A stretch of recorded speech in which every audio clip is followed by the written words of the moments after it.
Now, bachcho, let's read the question.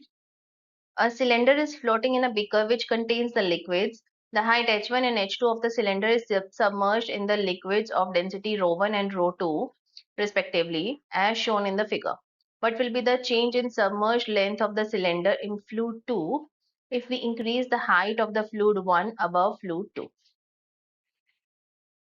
So, bachcho, here our key concept is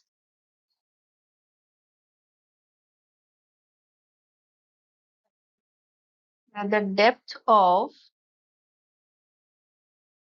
immersion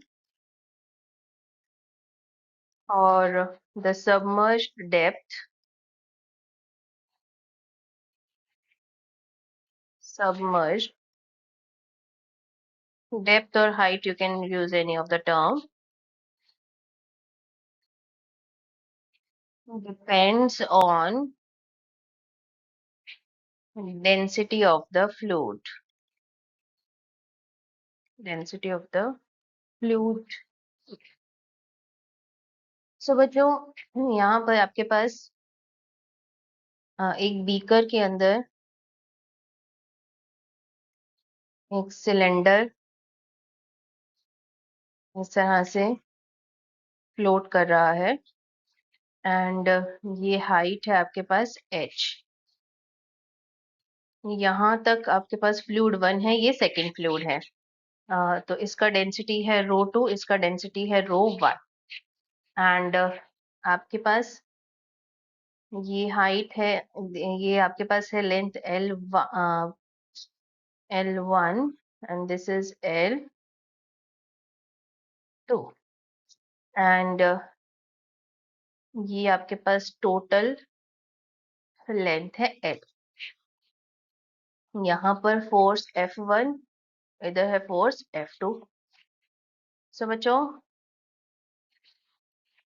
देखिए, आपको बताना है कि अगर हम जो फर्स्ट फ्लूइड है फ्लूइड 1 उसकी हाइट को इंक्रीज कर देते हैं, मतलब हम L1 को इंक्रीज करते हैं, तो उसका सबमर्ज लेंथ पर क्या इफेक्ट होगा? तो बच्चों सबमर्ज लेंथ जो होती है वो सिर्फ डेंसिटी ऑफ फ्लूइड पर डिपेंड करती है.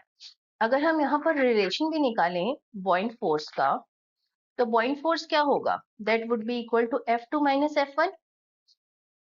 F2 किसके बराबर होगा? देखिए, अगर हम इस पॉइंट तक की बात करें, यहाँ पर पॉइंट ए और इसे मान लेते हैं पॉइंट बी, तो पॉइंट ए तक हाइट कितना है? h. h plus L1 height तक आपके पास फ्लूइड है, h प्लस L1 हाइट तक फ्लूइड है, फ्लूइड 1 जिसका डेंसिटी है ρ1 इंटू जी एंड उसके बाद आपके पास L2 हाइट है सेकेंड फ्लूइड की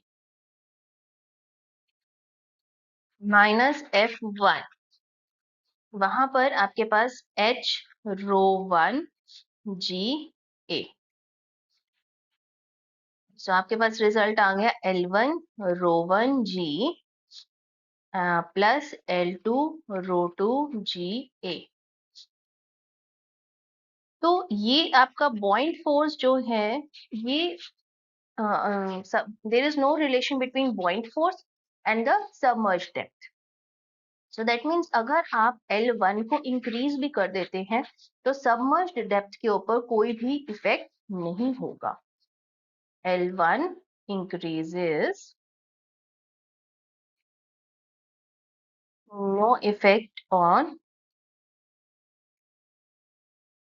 submerged depth. So change would be 0. So final answer is option C. I hope you understood it well. Best of luck.